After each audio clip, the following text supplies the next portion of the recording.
Hello, everybody. 99 days. How you doing today? Not so bad? I'm not doing so bad either. You're not going to believe this, how I found this story. I was flipping through YouTube there, and I came across two ladies that are tarot readers. I know. Never mind. That's just the other thing. But the thing that got me was the little caption underneath about drug dealing in the White House. Now, I'm going to click on this. So I listened to a little bit of it before they started reading the tarot cards there to see how things were going to turn out. And they gave me a couple of references as to where they got their information. So I went ahead and did some research last night, and I checked out theirs, which was ARS Technica, and Beth Mole did the story January 23rd. MSN Jacob Miller did the story. CNN's Brenda Goodman also did the story. Rolling Stone did a story on it, Nikki McCam Ramirez. And PoliticoUSA, Jason Easley. All these people have done stories on this, so I've done a little bit of homework. So the Department of Defense started looking into the pharmacy at the White House. Yes, they have their own pharmacy because the president needs one. So what they do is they have their own hospital and everything. They can do full-out surgeries, anything they want there. They have hospital and everything at the White House. But they also have their own pharmacy. And they started this investigation back in 2009, okay? So we'll see how this works out. So if you like this story, there goes the snowplow and the salter just went by. If you like the story, give us a little thumbs up there. If you love your family and friends, give it a share. And please, if you're new here, why don't you hit that old subscribe button? It only takes a little, that's all it takes.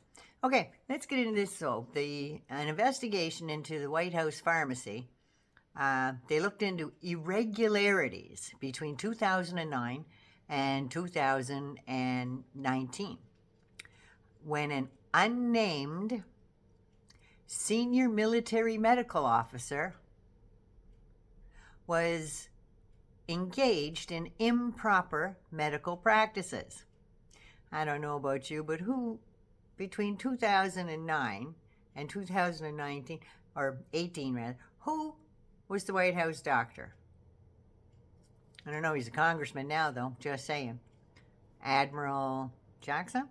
He was Obama's and Trump's personal White House physicians. So between 2009 and 2017, it had enrolled 60 patients, covering Obama's staff while he was in office. And it blew up to 6,000 between 2017 and 2019, and also billed the Department of Defense.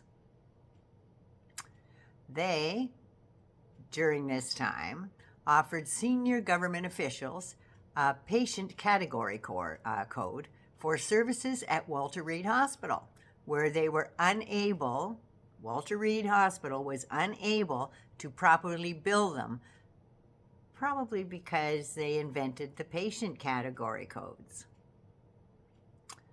So, in those 3 years that Walter Reed wrote off $496,000 in outpatient fees because of the patient categories that somebody invented, in my estimation. Another White House pharmacy staffer said they used brand name drugs instead of generic. The staffer told investigators that just before they went off on their overseas trips, for these big conferences and stuff worldwide, but the president has to be present at, UN, shit like that, United Nations, NATO, all those big conferences, visiting heads of states and everything. Yeah.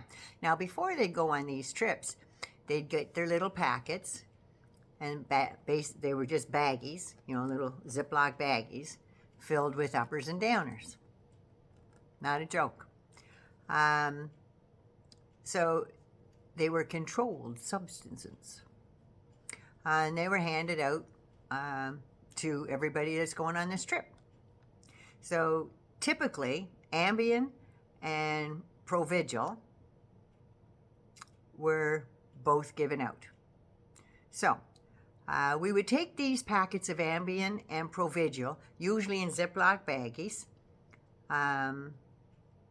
A lot of the time, senior White House staff would just stop by or send their representatives. They would come by, the resident clinic at the White House, and pick up their drugs. Like, hey, I'm here to pick this up for Mr. X, and we were just expected to go ahead and fill that and hand them out. So that went. Now, in addition to the exorbitant costs of Ambien and Provigil, the White House medical officer could have spent hundreds of thousands of dollars on health care for ineligible staff members. Provigil is used to treat tiredness, and it's used by people who have narcolepsy and sleep apnea and other sleep disorders. This drug is 55 times more expensive than its generic counterpart. So between 2017 and 2019, who was in office? Say yes, nod your head. That would be the Mango Moose Knuckle. The White House Pharmacy spent over $98,000 for Provigil. And it's less than what they spend on Viagra for the Army. Just saying. Ambien is a prescription. It's a sedative.